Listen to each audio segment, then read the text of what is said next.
네, 오늘 본문은 출애굽기 20장 13절 말씀인데 살인하지 못한다라는 말씀입니다. 성경 구절을 외우려면 이런 거를 외우시면 돼요.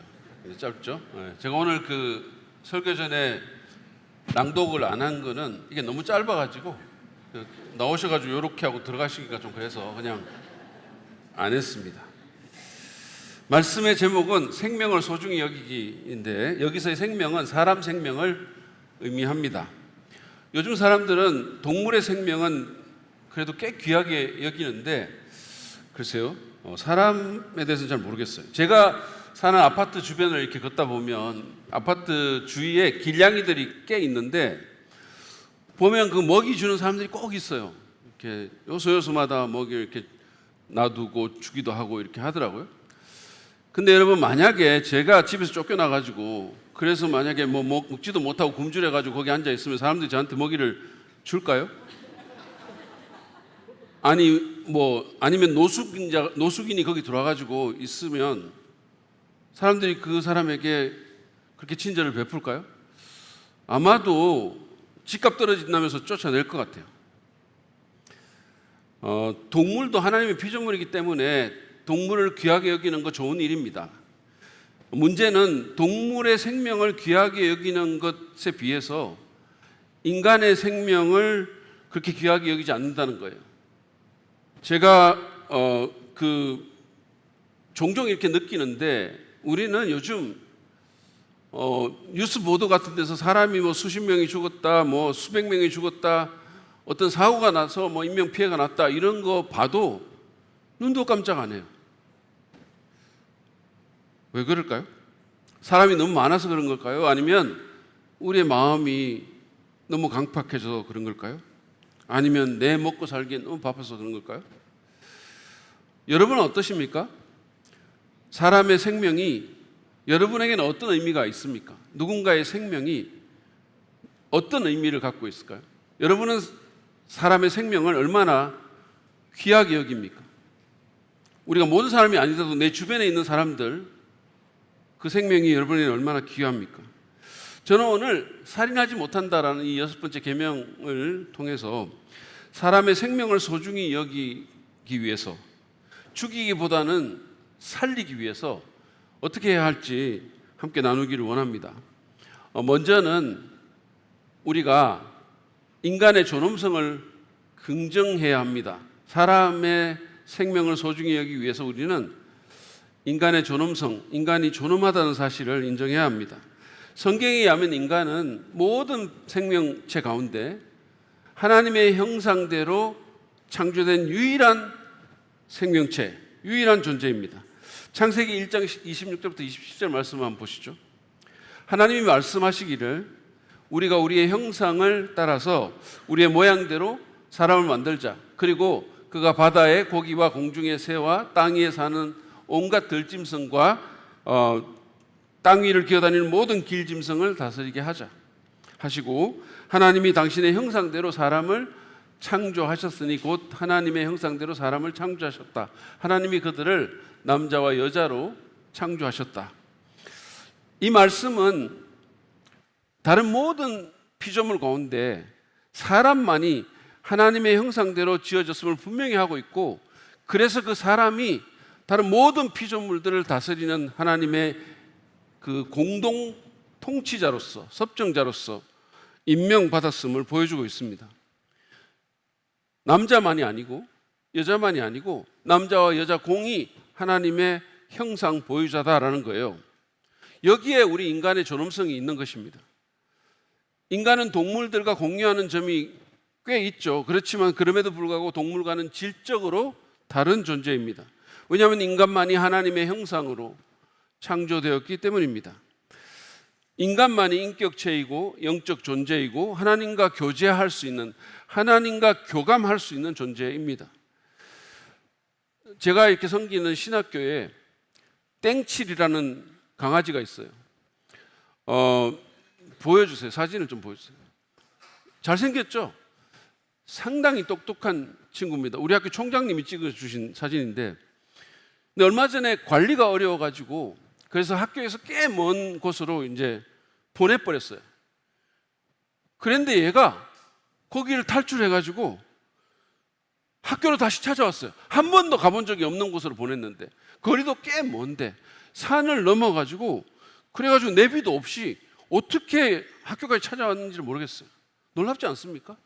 여러분, 만약에 저 같으면 아마 산에서 헤매다가 뭐 이렇게 길을 잃고 굶어 죽었을지도 몰라요.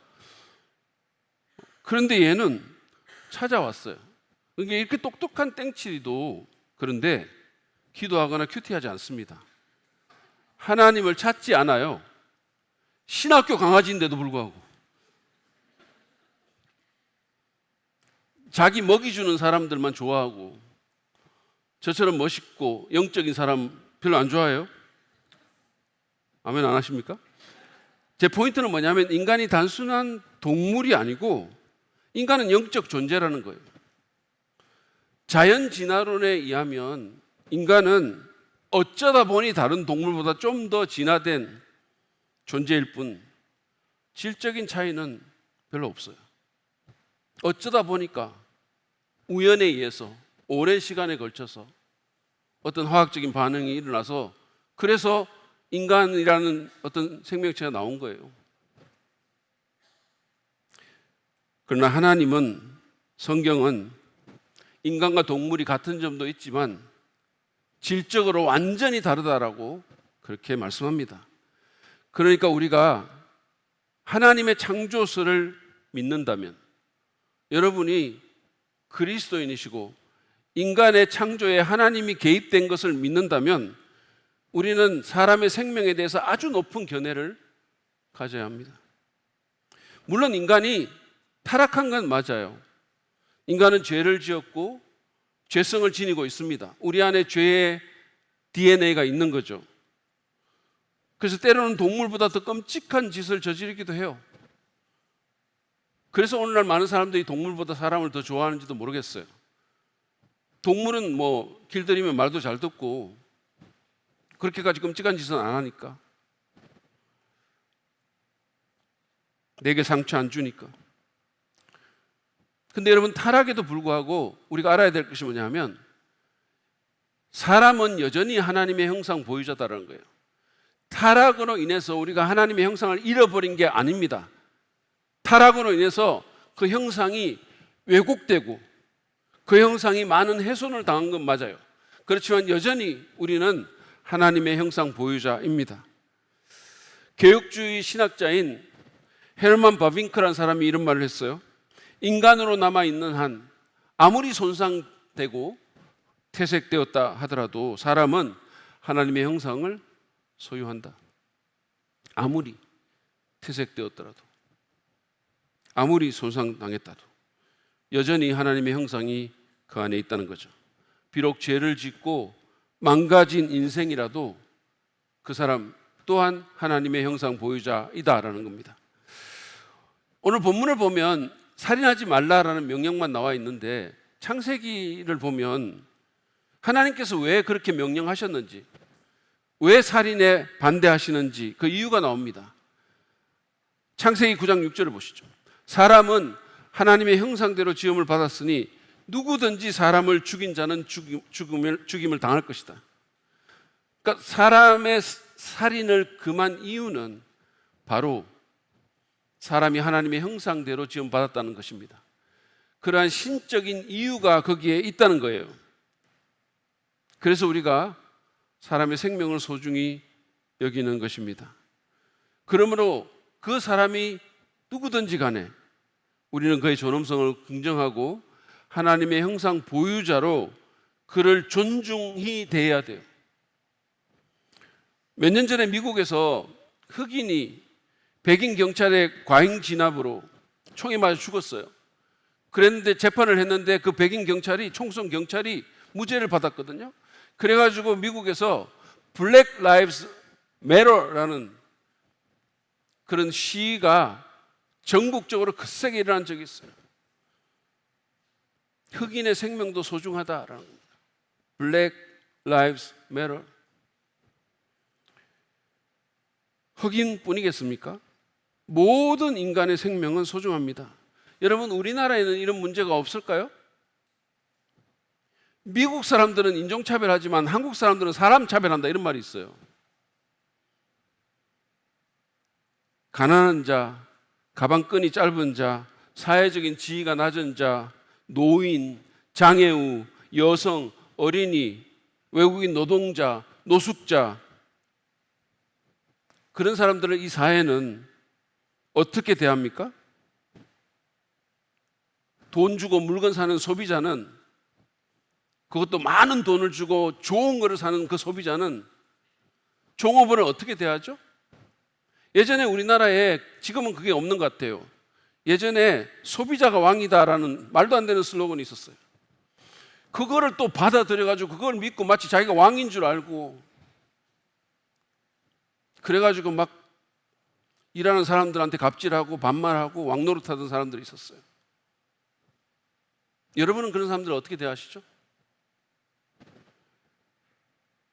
우리는 모든 사람이 하나님의 형상 보유자이고, 따라서 모든 생명의 소중함과 모든 사람의 존엄성을 인정하고 그 생명과 인권을 옹호해야 합니다. 뱃속의 태아도 마찬가지예요. 사람인 이상 우리는 차별해서는 안 되고 학대해서 안 되고 그 생명을 함부로 여겨서는 안 됩니다.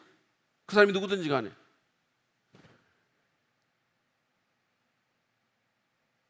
생산성이 있든 없든, 사회적인 가치가 있든 없든, 모든 사람은 하나님의 형상 보유자이고 따라서 신적 존엄성을 지닙니다. 우리는 그 존엄성을 인정하고 그 생명을 귀하게 여겨야 돼요. 두 번째로, 우리가 사람의 생명을 소중히 여기서 우리는 이 시대의 팽배한 죽음의 문화를 거부해야 합니다. 우리 시대에 죽음의 문화, 이런 게 너무 많아요. 이 시대의 문화를 폭력과 죽음의 문화라고 해도 과언이 아닐 것 같아요. 오늘날 여러분 보세요. 세계 곳곳에서 무력 충돌과 전쟁과 테러가 일어납니다. 우크라이나 러시아 전쟁, 이스라엘 하마스 전쟁, 미국 이란 전쟁, 이런 걸로 최근에, 그 불과 몇 년이잖아요. 100만 명 이상이 죽었어요. 끔찍한 일이 일어나고 있는 겁니다. 어떤 정치 지도자의 야욕 때문에, 사람들의 욕심 때문에, 집단 이기주의 때문에 100만 명이 넘는 사람이 죽어가고 있어요. 근데 우리는 뭐 그런가? 아무 문제 없이 살죠. 우리나라에 보면 학교 폭력 있죠? 직장 내 괴롭힘, 큰 사회 문제로 대두되고 있어요. 온라인 혐오와 사이버 폭력도 심각합니다. 여러분 한번 들어가서 보세요. 악플이 장난 아니에요. 익명성 뒤에 숨어가지고 어쩌면 그렇게 잔인하고 저주스러운 말들을 쏟아내는지. 이로 인해서 고통받는 많은 사람이 있고, 심지어 죽음으로 내몰리는 사람도 적지 않아요. 가정폭력과 아동학대도 우리 사회를 위협하는 악한 현상들이죠. 폭력을 소비하는 대중문화도 문제거리가 아닐 수가 없어요. 사람들은 영화나 게임이나 영상 콘텐츠를 통해 가지고 잔인한 폭력과 죽음을 수시로 접하고 이런 것들을 오락거리로 소비합니다. 많은 영화와 드라마가 폭력과 살인을 미화하기도 하죠. 그래서 모방 범죄가 일어나고 사람들로 타인의 생명과 고통에 둔감하게 만듭니다. 지난 청소년 주일에 강사로 온 우리 이선정 전도사도 레옹이라는 미성년자 관람 불가 영화를 초등학교 때 우연히 보고 킬러의 꿈을 키웠다고 했잖아요. 그래서 당시에 죽이고 싶었던 3명의 사람을 죽일 계획을 세웠다 그랬어요. 그 3명 중에 자기 형님은 들어있지 않다고 강변했는데 믿을 수 있을까요? 자기 형님이 저기 앉아서 설교 듣고 있는데. 아무튼 우리는 폭력적이고 잔인한 영화나 드라마 보는 거를 가볍게 여기서는 안 됩니다. 이게 문화라는 이름으로 마구 돌아다니니까 그거를 뭐 별거 아닌 것처럼 생각하면 안 된다는 말씀이에요. 여러분, 제가 이렇게 보면 있잖아요. 사람들이 몸의 건강을 위해서 음식 엄청나게 골라서 먹죠. 가려서 먹죠. 해로운 거 안 먹으려고 하고, 고기 조금만 타면 그냥 다 하고 칼로 다 긁어내고 그러잖아요. 유통기한 지난 거 절대로 안 먹고. 저는 먹어요. 저한테 가져오세요. 유통기한 지난 물건 저한테 갖다 주십시오. 그렇게 진짜 해로운 음식은 엄청 골라 먹으면서 내 정신 건강을 악화시키고 내 안에 폭력성과 공격성을 키우는 해로운 영상은 마구마구 자기 머릿속에 집어넣는 거예요. 이런 아이러니가 어디 있습니까? 내 인생을 얼마나 악하게 만들 가능성이 있는데, 내 정신을 병들게 만들 가능성이 있는데 아무 생각 없이 그거 보고 있고 집어넣고 아멘하고 은혜 받죠. 폭력을 소비하고 살인을 미화하는 대중문화와 함께 우리 시대 죽음의 문화 가운데서 가장 우려스러운 것은 자살이라는 겁니다. 자살. 우리나라는 하루 평균 자살자 수가 40.6명이래요.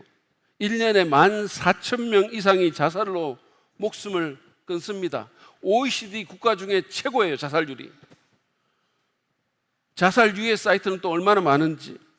한 여대생이 3년간 온라인상에서 발견해서 삭제를 요청한 자살 유발 유해 게시글의 숫자가 2,356건이라는 보도를 제가 본 적이 있어요.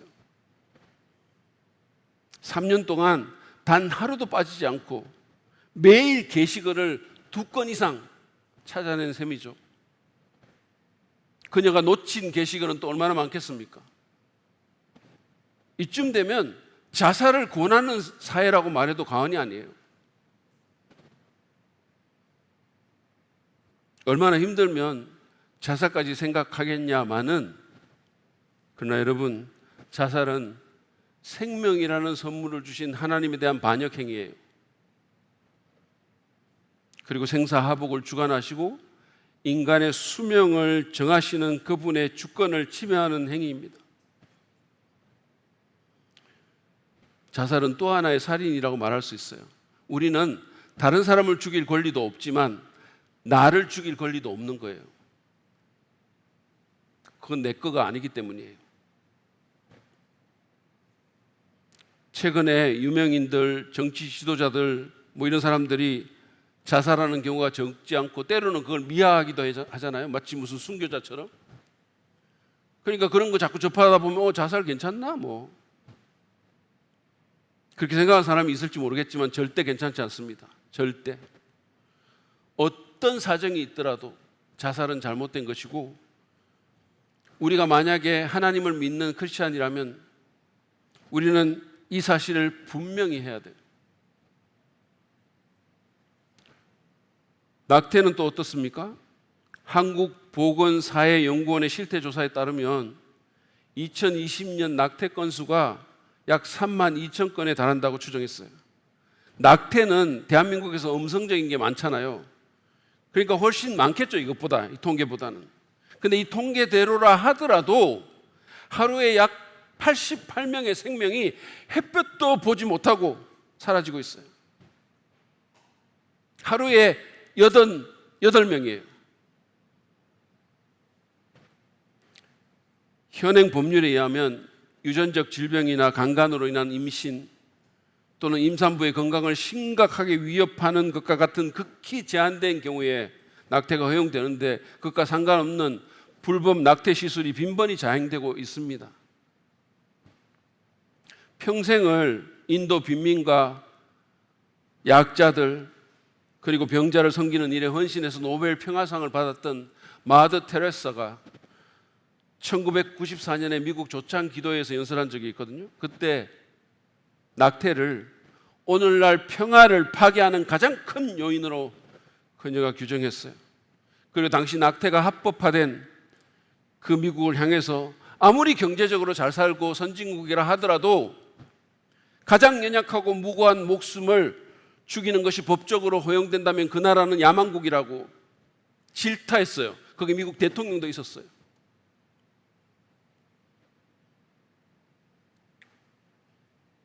낙태 외에도 적극적인 안락사, 조직폭력 범죄, 어린이 및 여성에 대한 성범죄, 사람의 생명보다 돈을 더 중하게 여기는 배금주의, 이런 것들이 살인을 조장하거나 자행하는 문화적인 현상들입니다. 사실은 요즘도 보잖아요. 우리가 보도에서 공사비 아끼려고 자재, 안전하지 않은 자재 쓰고 들어가야 될 자재 빼고 그런 일들이 일어납니다. 그거 살인 아닐까요? 우리는 잘못된 행위에 대해서 분명한 성경적 관점을 가지고 목소리를 내고 문화적인 이런 흐름에 휩쓸리거나 이런 악한 문화가 퍼져나가지 않도록 노력해야 돼요.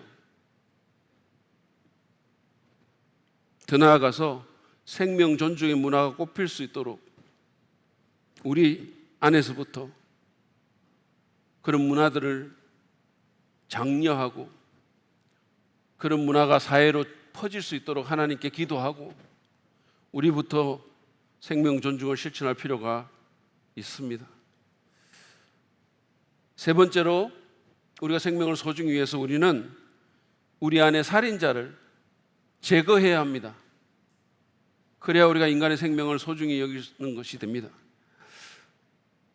우리 중에 대부분의 사람들은 실제로 사람의 생명을 앗아가는 그런 살인을 저지르지는 않습니다. 여기도 아마 있을까요? 제가 손들어 보라고 말하지는 않겠습니다. 그렇다면 여러분, 이 6계명은 우리와 관련이 없고 그냥 넘어가면 되겠습니까? 그렇지 않죠. 살인을 저지르는 방법은 하나만 있는 게 아닙니다. 마태복음 5장 21절 22절에 기록된 예수님의 말씀 한번 들어보시죠. 옛사람에게 말하기를 살인하지 말아라. 누구든지 살인하는 사람은 재판을 받아야 할 것이다 한 것을 너희는 들었다. 그러나 나는 너희에게 말한다. 자기 형제나 자매에게 성내는 사람은 누구나 심판을 받는다. 자기 형제나 자매에게 얼간이라고 말하는 사람은 누구나 공의에 불려갈 것이요 또 바보라고 말하는 사람은 지옥 불 속에 던져질 것이다. 살인의 맥락에서 예수님이 또 다른 차원의 살인을 얘기하고 있는 겁니다.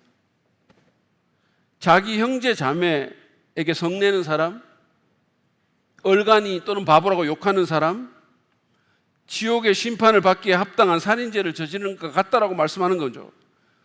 이 구절을 읽으면서 저는 왜 자꾸 우리 아들이 생각날까요?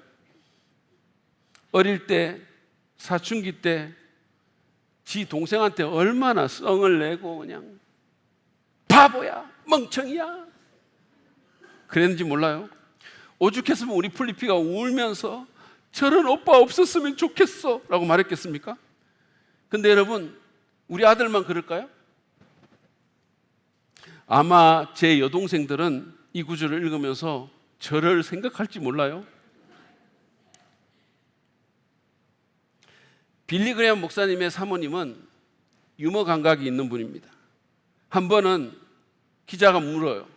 목사님과 그 오랜 세월을 같이 사시면서 이혼을 생각해 본 적이 없으십니까? 사모님이 대답합니다. 이혼은 한 번도 생각해 본 적이 없고요. 살인은 몇 번 생각해 본 적이 있어요. 속으로 아멘 하십니까? 이건 유머인데 사실은 유머지만 그런 순간이 있을 수 있죠. 그런데 여러분 중에는 속으로 살인만 생각했을 뿐만 아니라 그 마음이 터져 나와서 욕하고 나쁜 말하고 저주하고 죽일 듯한 눈빛으로 꼬라보고 쳐다보고 그랬던 분들 여기 계실 거예요. 예수님이 하면 저를 포함해서 다 살인죄 저지른 겁니다. 우리는 이 예수님의 말씀이 심하다고 생각할지 몰라요. 그러나 실제 살인이든 언어적인 태도적인 폭력이든 다 같은 근원에서 나온 겁니다. 적대적이고 증오하는 마음에서 나온 것임을 예수님이 보신 거예요. 뿐만 아니라 언어적인 폭력이나 적대적인 태도가 우리에게 가하는 위해도 칼로 사람의 생명에 가하는 위해와 별로 다르지 않아요.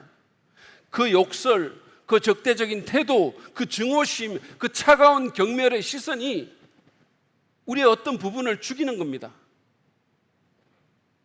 생각해 보세요. 누군가를 여러분이 너무 미워해가지고 그 사람이 죽었으면 좋겠다고 생각한 적 없습니까? 진실로? 실제로 그렇게 하지는 않았지만 그것을 꿈꾸고, 아니 그래서 막 꿈속에 그게 나타나고, 그리고 마음으로 상상의 나래를 펼치고 그랬던 적은 없습니까? 어떤 사람의 위치나 그가 가진 것이 탐나서 그 사람이 이 세상에서 사라져버렸으면 좋겠다라고 생각한 적은 없으신가요? 사람은 그 악한 마음을 못 볼지 모르지만 하나님은 다 보세요. 다 보십니다. 뿐만 아니라 그런 마음이 발전하거나 사단이 그 마음을 극단적으로 이용하거나 또는 어떤 여건이 조성되면 실제 살인의 결과가 나올 수도 있는 겁니다. 모든 사람이 무슨 살인자라는 유전자를 갖고 나와가지고 사람 죽이는 거 아니에요.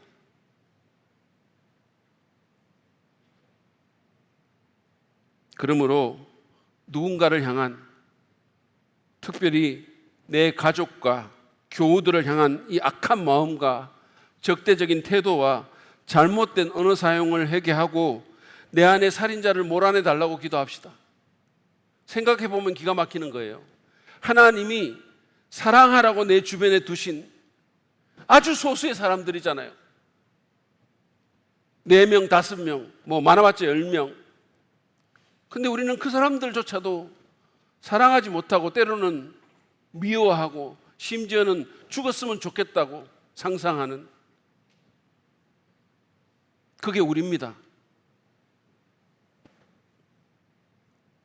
하나님께 긍휼히 여겨달라고, 이 악한 나를 불쌍히 여겨달라고 그렇게 기도하고 날마다 내 마음을 주께 드리고 하나님의 말씀과 사랑으로 내 마음과 정신을 가득 채우도록 합시다.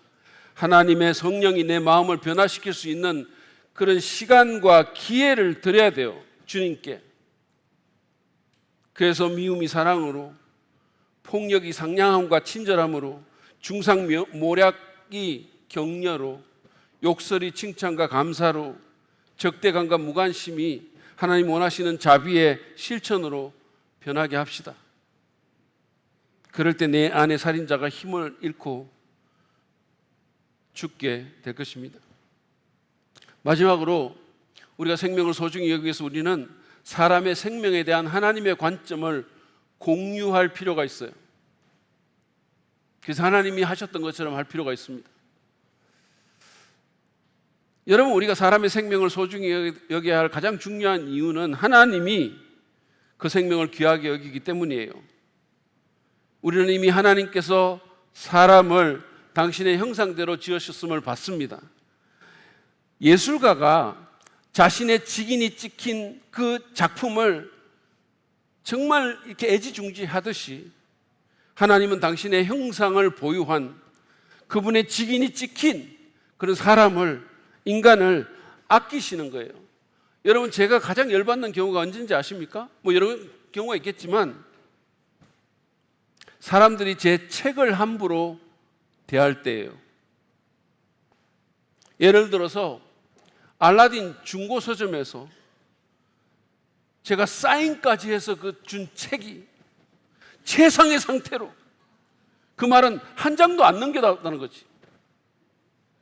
그래가지고 거기 중고 서점에 꽂혀 있는 것을 제가 볼 때 내가 지 이름까지 써가지고 했는데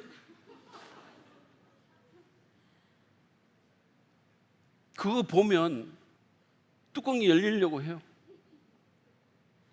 저는 제가 책을 15권인가 썼는데 공장까지 하면 16권인가 7권인데요. 근데 전부 제 자식 같은 마음이 들어요. 근데 그거 그냥 이렇게 그렇게 대하면 기분 좋지 않아요. 그런 거 볼 때. 또는 제 책이 라면 받침대로 쓰이는 걸 볼 때. 아니 여러분 생각해 보세요. 제가 신방을 갔는데 우리 성도님이 막 많은 음식을 막 차리셨어요. 그래가지고 뭐 이렇게 막 받침대 이렇게 하다가 받침대가 모자라 너무 많은 음식을 차려가지고 그럼 뭐 아무거나 하나 빼가지고 딱 위에 받쳤는데 그게 위기의 시대에 어떻게 살 것인가 제 책이에요.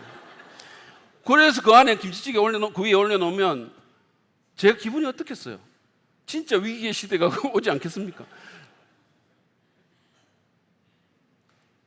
우리 모두는 하나님의 직인이 찍힌 그분의 작품이에요. 우리 모두는. 그분이 그거를 아끼지 않겠습니까? 인종과 성별과 사회적 신분과 정치적인 이념과 나이와 학력과 빈부, 여부와 능력과 생산성에 상관없이 하나님은 모든 사람을 그 존재 자체를 귀하게 여기십니다. 왜냐하면 그분이 정성을 기울여 당신의 형상대로 만들었기 때문이에요. 여러분 성경 봐보세요. 이 놀라운 우주는 하나님이 그냥 아무런 힘도 안 들이고 그냥 말씀 한마디로 만드셨다고 돼 있어요. 여러분 이 우주를 보세요. 이 우주가 얼마나 아름답고 장엄하고 얼마나 크고 얼마나 대단합니까? 근데 이 우주는 그냥 한번 말하니까 있다 이렇게 된 거예요. 근데 사람은 빚어서 만들었다라고 표현하셨어요.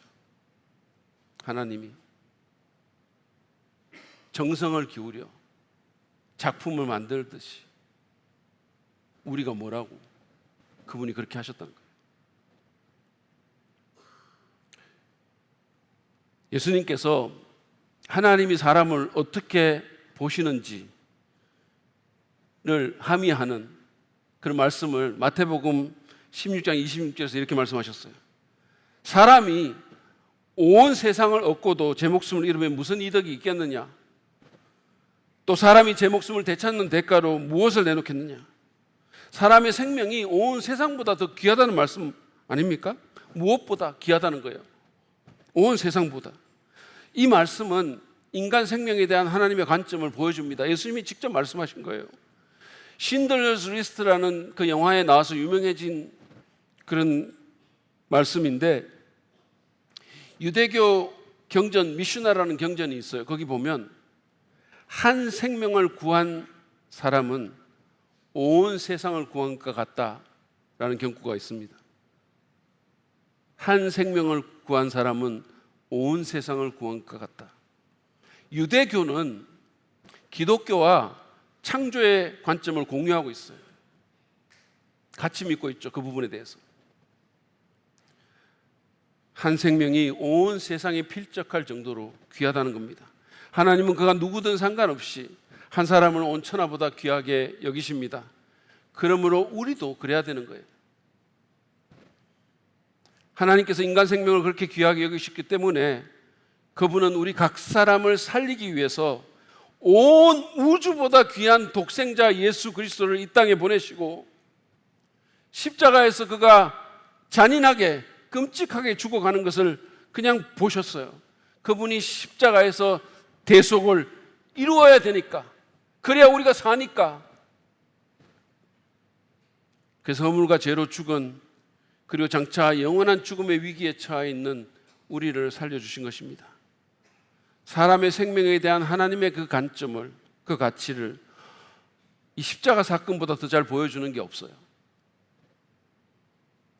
여러분 생각해 보십시오.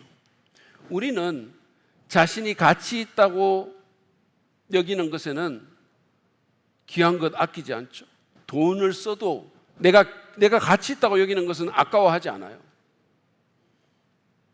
우리 교회에 러닝크루라는 일당이 있어요. 왜요? 일당 나쁜 말, 일당 무슨 뜻이냐면 목적을 같이 하는 무리라는 뜻이에요. 나쁜 말 아닙니다. 근데 어쨌든 이 일당은 아마도 자기들의 러닝화를 사기 위해서 뭐 10만 원, 20만 원 아까워하지 않을 거예요. 지난 그 스승의 날 때 우리 교육자들이 선물을 하나 했어요, 저한테. 근데 러닝화를 선물했더라고. 저보고 러닝크루 들어오라고 그러는지 몰라도 하여튼 러닝화를 선물했어요. 그래서 제가 엄청 그게 좋아 보여가지고 그래서 이거 얼마나 하나 이렇게 검색을 찾아봤어요. 그랬더니 제가 깜짝 놀랐어요. 그거 보고 20만 원 정도 하더라고. 그 운동화가. 너무 놀랐어요. 교역자 여러분, 돈으로 저한테 주세요. 돈으로 주십시오. 저는 그거 별로 귀하지 않아요. 그런데 우리 러닝크루한테는 그게 너무 귀할 거잖아요. 그러니까 그게 아까운 게 아니에요. 뭐든지 투자할 수 있어요. 만약에 그 사람들한테, 그 러닝크루한테 제 책 세트를 20만 원에 사라 그러면 엄청 아까워할걸요? 교회 안 온다고 말할 수도 있어요. 한 사람의 생명을 얼마나 귀하게 여겼든지 하나님은 자기 아들까지, 그 아들이 보통 아들입니까? 여러분, 우리는 그냥 인간 아들이라도 딸이라도 얼마나 귀하게 여기고 절대로 주지 않죠. 근데 그 아들은 보통 아들이 아니에요. 그 아들은 신성을 지닌 아들이에요. 신적 존재입니다. 그분을 우리를 위해 기꺼이 희생시키신 것입니다. 이 세상에 어떤 노래 가사가 그런 게 있죠. 여러분 한 사람밖에 없다 하더라도 하나님은 여전히 그러셨을 겁니다. 예수님은 여전히 십자가에 달려서 죽으셨을 것입니다. 그러므로 사람의 생명을 귀하게 여기고 그들을 사랑하도록 기도합시다. 가난과 질병과 테러로 생명이 위협받은 지역에 사는 그런 사람들을 위해서 우리가 할 수 있는 일을 하고, 그런 곳에서 일하는 선교사나 구호단체를 후원합시다. 여러분, 우리가 컴패션을 통해서 한 달에 5만 원만 내면 누구 한 사람의 생명을 살릴 수 있어요. 그게 우리한테는 아무것도 아니지만,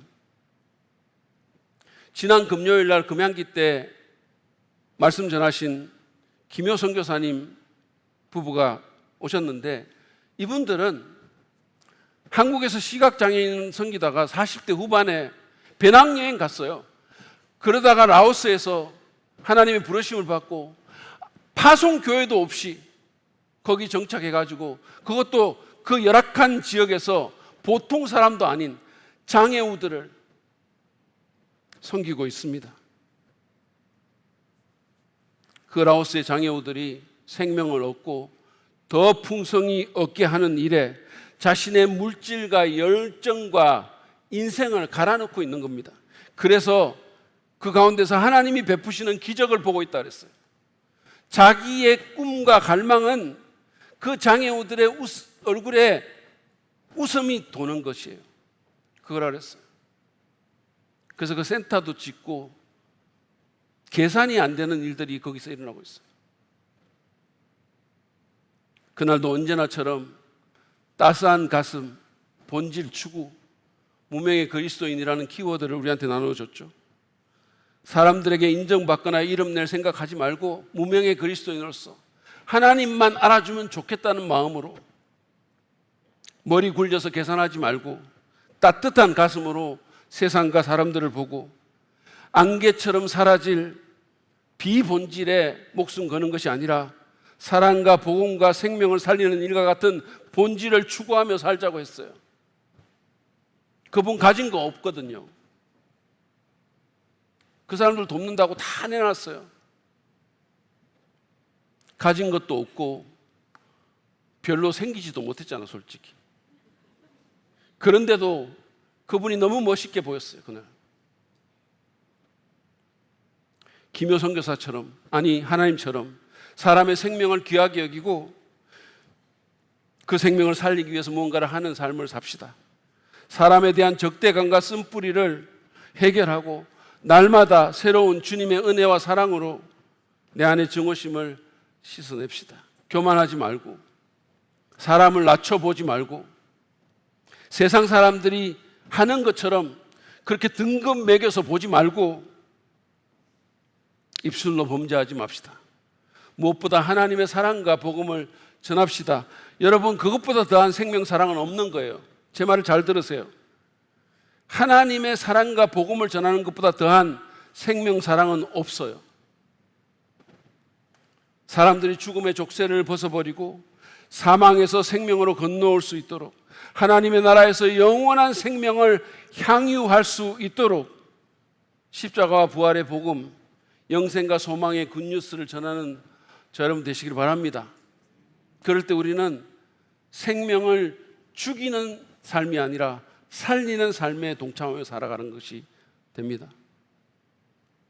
오늘 우리는 살인하지 말라는 제6계명을 지키기 위해서 하나님의 형상대로 지어진 그 인간의 존엄성을 긍정하고 이 시대의 팽배한 죽음의 문화를 거부할 뿐 아니라 우리 안에 그 살인자를 날마다 제거하고 사람의 생명에 대한 하나님의 관점을 공유해서 그분이 그러셨던 것처럼 누군가를 구하기 위해 하나님의 사랑과 복음을 전해야 함을 배웠습니다. 이제 우리 자신 한번 돌아보시죠. 우리는 사람을 귀하게 여깁니까? 이 사회에 들이운 그 죽음의 문화에 그냥 별 생각 없이 물들고 있지는 않습니까? 내 안에 살인자가 속삭이는 그 음성에 귀를 기울이고 미움과 적의와 차가운 태도와 언어적인 폭력으로 누군가를 조금씩 죽이고 있지는 않습니까? 그런데도 아무런 문제의식 없이 살아가고 있지는 않습니까? 생명에 대한 하나님의 관점보다 세상의 관점에 휘둘리고 있지는 않습니까?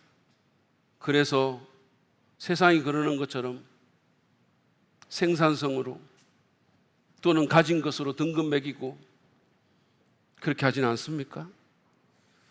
우리가 회개할 것을 회개하고 돌이켜서 하나님처럼 정말 생명이 너무 귀해서 내 것을 희생하면서까지 누군가를 살리는 일에 동참하는 저와 여러분 되기를 바랍니다.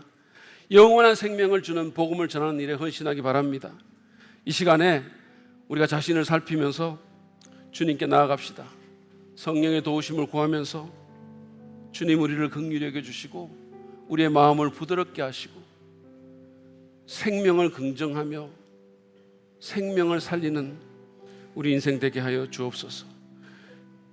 그렇게 주님 앞에 결단합시다. 그러면서 주님의 인도하심과 도우심을 구하는 자 여러분 되시기 바랍니다. 이 시간 우리가 찬양하는데요, 주님의 마음을 우리에게 허락하소서. 사람을 사랑해서 십자가를 마다하지 않으신 그 주님의 마음을 달라고 우리 시간 함께 찬양하며 나아갑시다.